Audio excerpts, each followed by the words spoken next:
Hi, everybody. Welcome to English Digest. I'm Tom. Hi, I'm Stephanie. And today we're going to continue talking about the Korean War, how families have been divided, and how countries have been divided, and what Hyundai is trying to do about it. Remember last time we talked about the example of an elderly gentleman by the name of King Gu-hyun, and he's been separated from his hometown in North Korea for many decades, and he was wailing in front of a simulated grave of his parents. And this is kind of what Hyundai is trying to do. They're trying to bring people together in various ways. I guess that simulated village is one way. Yeah, using 3D mapping technology, they can never go home, or they can't go to South Korea if they live in North Korea. And actually, even though South Koreans, they have a lot of freedom and they technically could travel there, it's a little dangerous because sometimes when they cross that demilitarized zone, they're arrested and accused of being spies. So I don't know if you want to go there. It can be very dangerous, even for Americans to go there. We've had some people be arrested or get arrested in the last year. I don't know if you know, Tom, but... Yeah, I've heard that. And, of course, it's going to be bragging rights if you're able to say that, hey, I've been to North Korea. I was there before. It's dangerous, though. But I don't really need those bragging rights. I don't really want to take a chance by getting arrested or something up there. So you guys can go there if you want. I'm staying away. Yeah, and the most recent American who was arrested was a young student who was just over there kind of, traveling around. Be careful. Yeah, bragging rights is when you go to a place or you see a movie star and nobody else has done it. You can kind of say, I'm so cool. So right now we're going to go ahead and dive into day 2. We're going to read through the article and then we'll be back.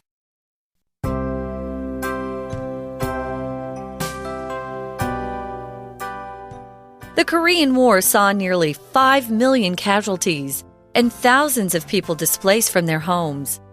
Then in July 1953, the warring Koreas signed a ceasefire, effectively ending the fighting along the 38th parallel. Though the ceasefire brought some relief to the nations, it was little more than an agreement to disagree. A peace treaty was never signed, meaning the threat of warfare remains.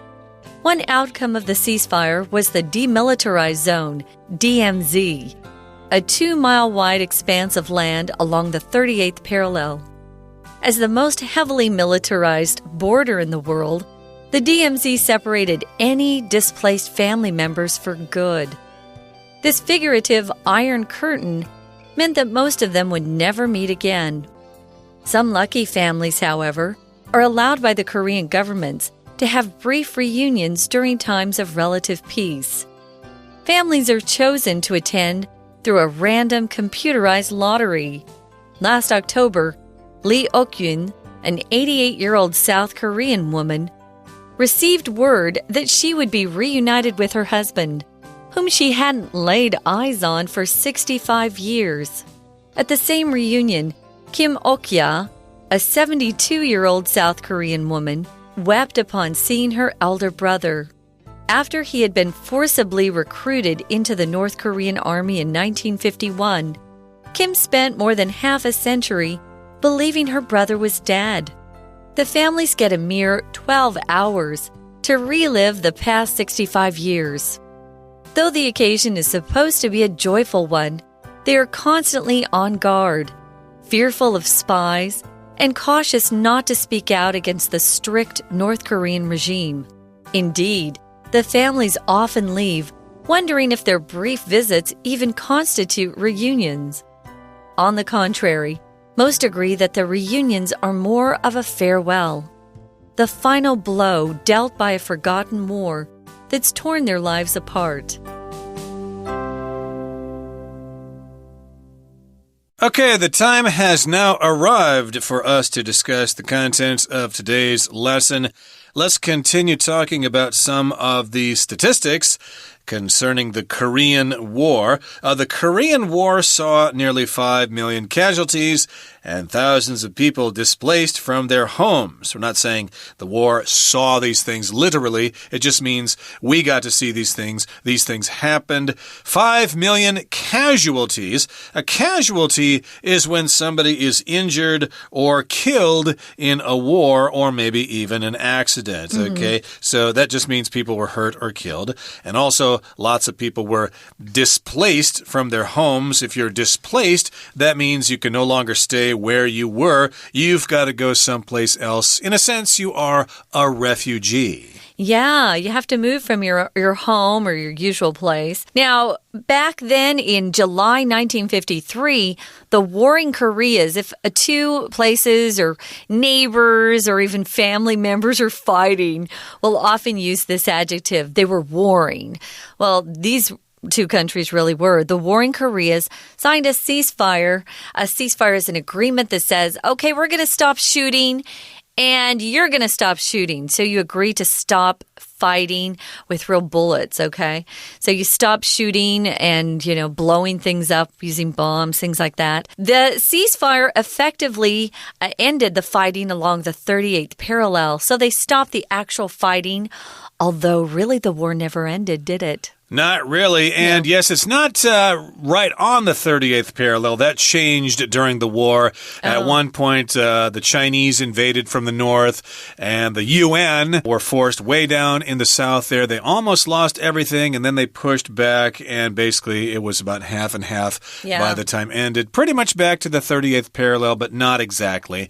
And though the ceasefire brought some relief to the nations, it was little more than an agreement to disagree. So they didn't actually say, okay, we're going to stop fighting. Let's declare peace here. We'll exchange ambassadors. We'll recognize each other's governments. Nope, that never happened. They just kind of agreed to disagree. That's an interesting phrase we often use, especially if you're in an argument with somebody. Somebody might be really left-wing and then the other person's really right-wing and they argue and they argue and they say, okay, let's just agree to disagree and keep on being friends. Yeah, sometimes you can't agree with your friend's opinion and he can't agree with yours. So you want to maintain your friendship, so you agree to disagree. This is kind of similar to that. They're just using an agreement, the noun form, agreement to disagree. Now, a peace treaty was never signed. A peace treaty is a document, usually between two countries, two governments, where the two sides come together. It can be even more than two sides. It can be multiple parties, we could say, multiple people or multiple countries. They come together and they formally agree that they will no longer participate in a war, that they're not going to fight each other. So here we're learning that a peace treaty was never signed. I actually didn't know that. That's interesting. Meaning that there's this threat of warfare that remains in those two countries, which means if there's a threat there, it means, it could start at any moment. You never really feel like you're safe. Yeah, you never know what's going to happen, especially when North Korea launches missiles and stuff like that. And one outcome of the ceasefire was the DMZ, or Demilitarized Zone. And that is an area between two warring countries where they agree to remove all of their military, all the army, all the tanks, all the missiles. They take it out of there.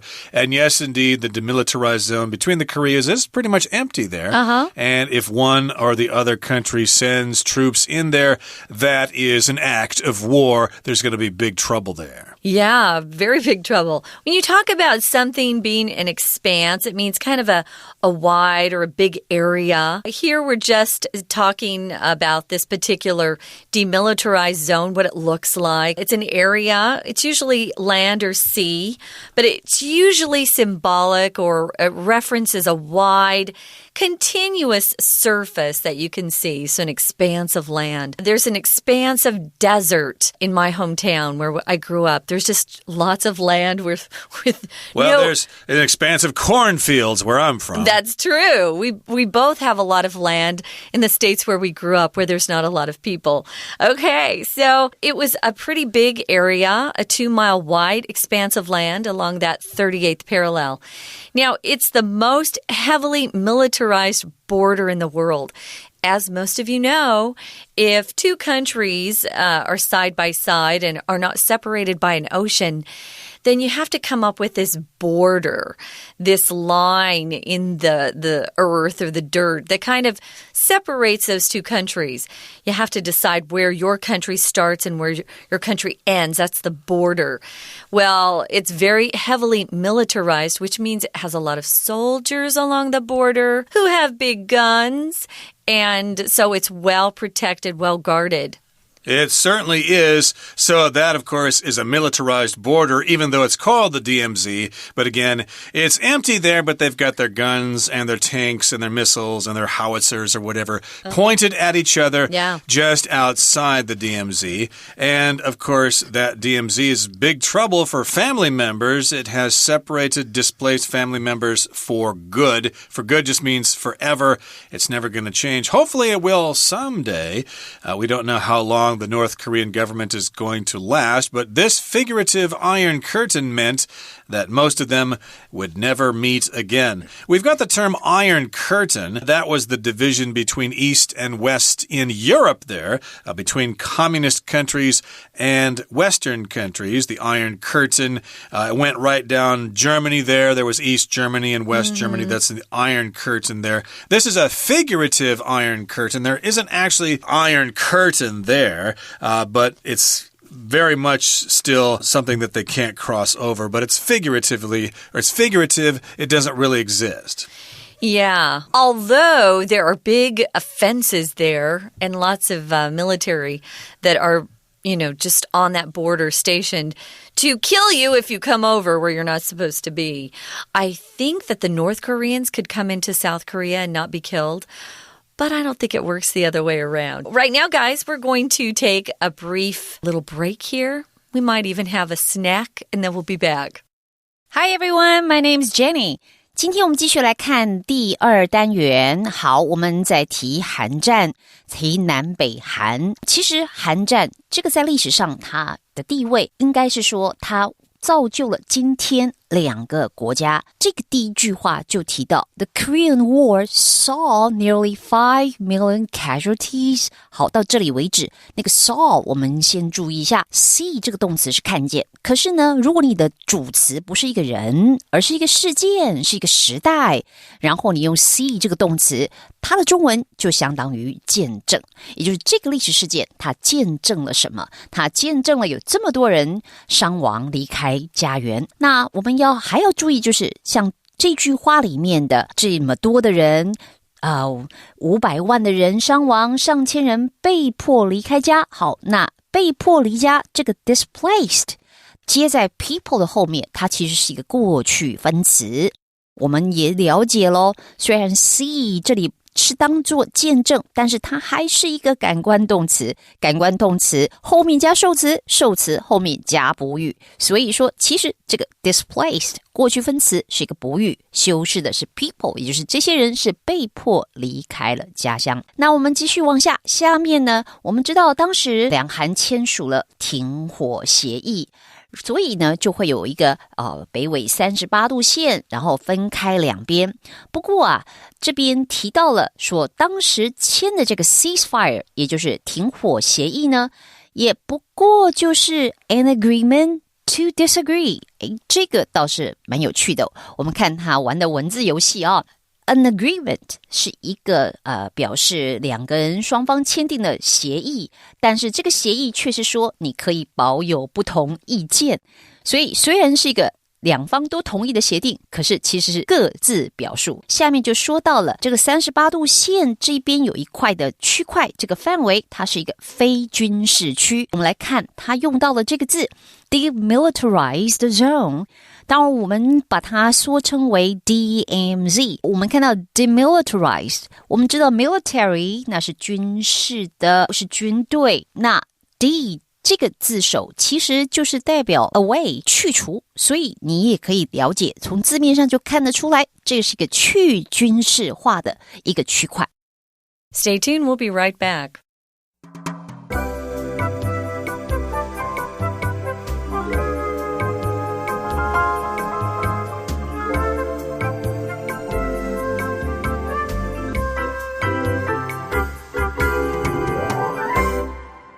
Okay, everybody, let's continue with our lesson for today. We're talking about the divided Korean peninsula and what Hyundai is trying to do about it. But we're in the middle of a history lesson right now, talking about what happened in Korea after World War II and the demilitarized zone and all that kind of stuff. And that pretty much keeps family members separated if, say, people grew up in North Korea and later went to the South and left family members behind and stuff like that. Well, some lucky families, however, are allowed by the Korean governments to have brief reunions during times of relative peace. Okay, so sometimes the Koreans aren't actually making each other angry, okay? Sometimes the North is pretty much happy with what the South is doing and vice versa. So they say, well, we're actually getting along. We're not going to give up, our governments and stuff like that. But maybe what we could do is have a few projects here and there. And one of those projects is when they bring family members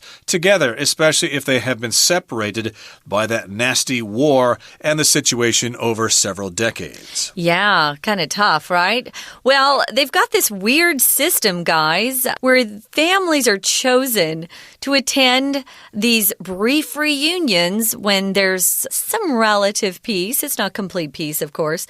They're chosen to attend through a random computerized lottery. I think most of our listeners know what a lottery is. We have lotteries here in Taiwan where you go and buy a ticket, and if you have the right numbers, you win some money, sometimes a lot of money. Here it's a lottery that if you win this lottery, you get to go and visit with some family members that have been away for a long time, either living in South Korea or North Korea, and they're able to get together.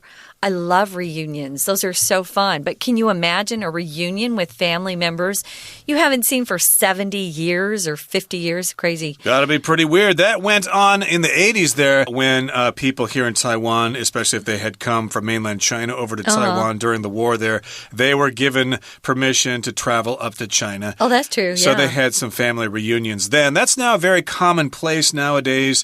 But in Korea, it just can't happen. Well, China's open now. Pretty much, yeah. Sure. Anybody can go up there now. Oh, yeah. But in this case, in Korea, families are chosen to attend through a random computerized lottery, which, as you said, is like the lottery here. Numbers are just kind of picked at random. There's no particular order. No. And it's computerized. It's done with a computer. And we're going to talk about the example of Lee Ok-yun.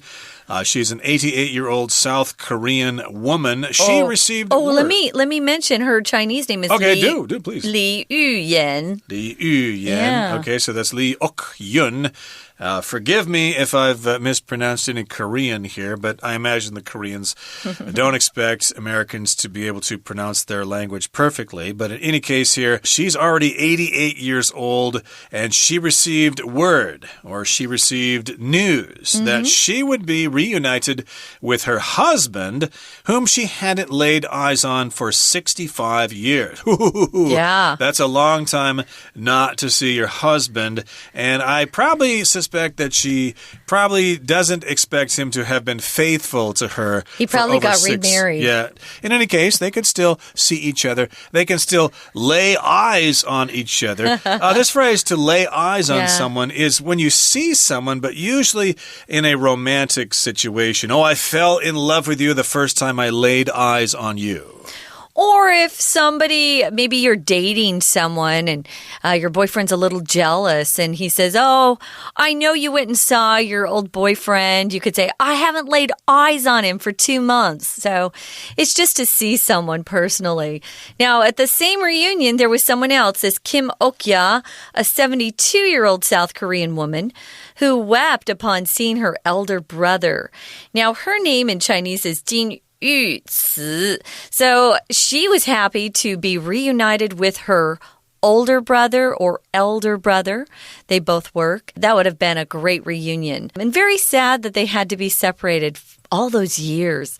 It's kind of interesting. And I bet it was hard to even recognize each other because when they were separated, they were probably still pretty young.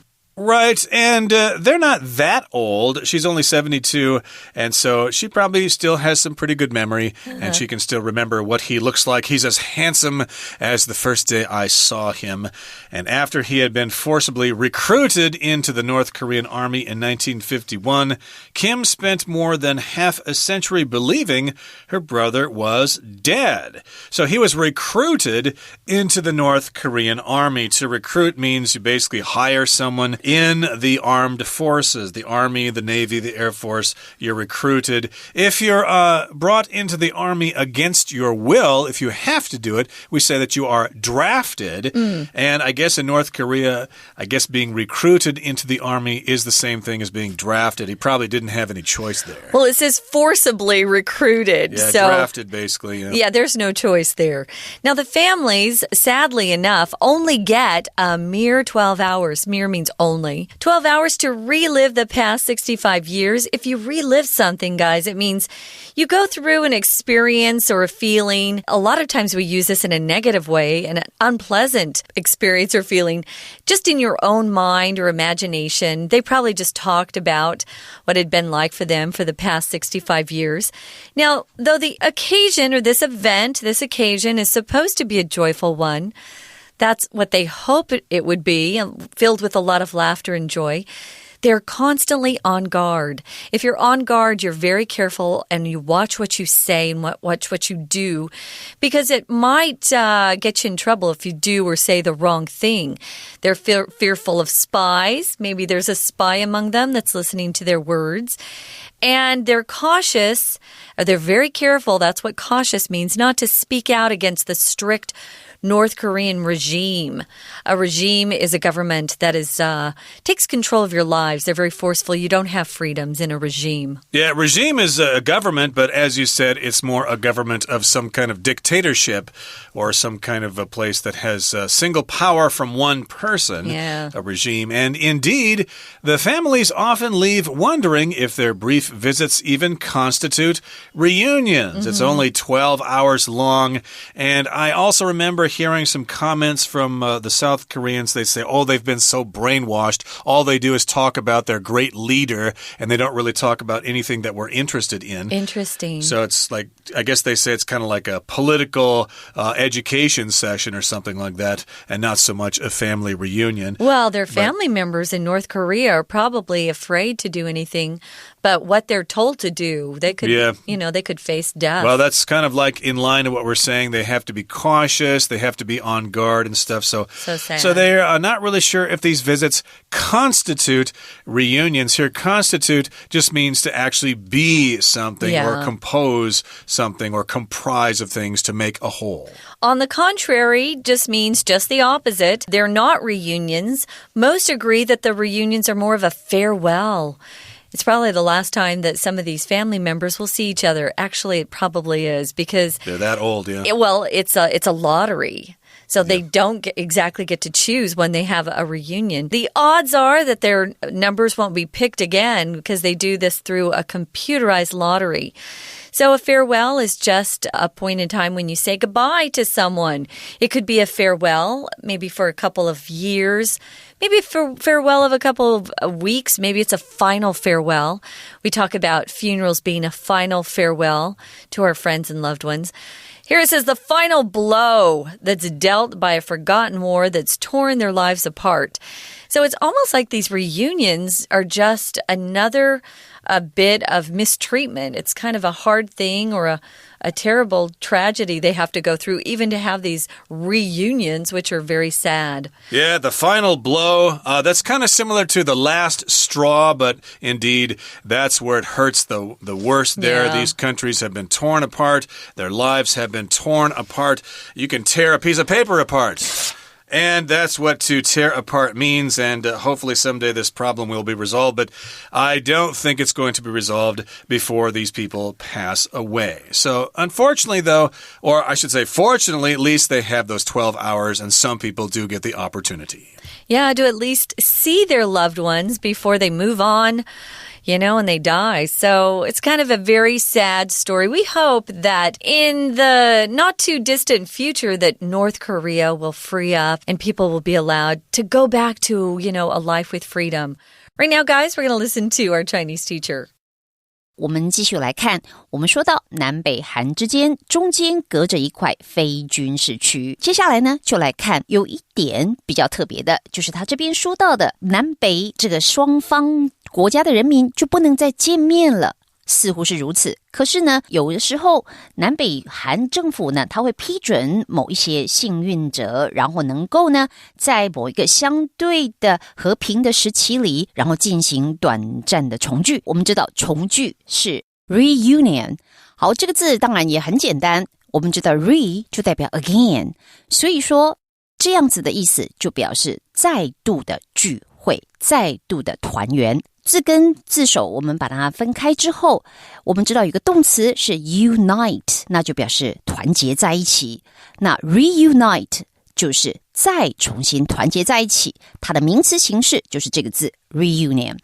接下来就是这个里面一个故事啊，有些幸运的家庭获准可以再见面，像这位南韩的妇女李玉妍女士，她跟她的丈夫可以再度团聚。看到这个片语了吗？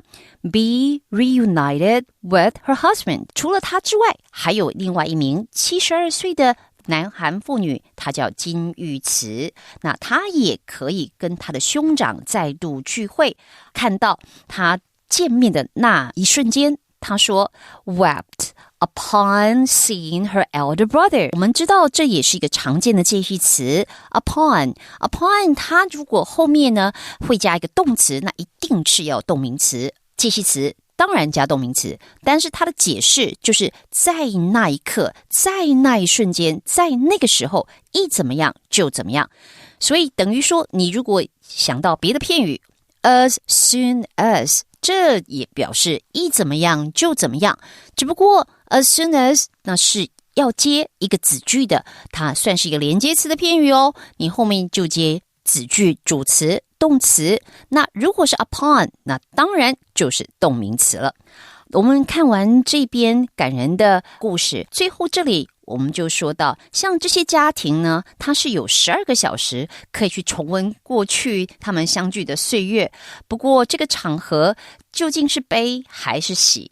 以他这篇文章的结论里面，他就说，其实有时候他们再想一想，这个短暂的拜访，说它是团聚，但也很可能你可以用另外一个角度来看，这好像是最后一次的见面了。那我们看到这前后的转折，中间的这个转折词 on the contrary， 所以换一个角度来看，其实这个就像是告别会。OK， 我们今天这个文章的讲解到此结束，我们下次见。That is it for today's program. Thank you for joining us, and please join us again next time for another edition of English Digest. For English Digest, I'm Tom. I'm Stephanie. Goodbye. Bye.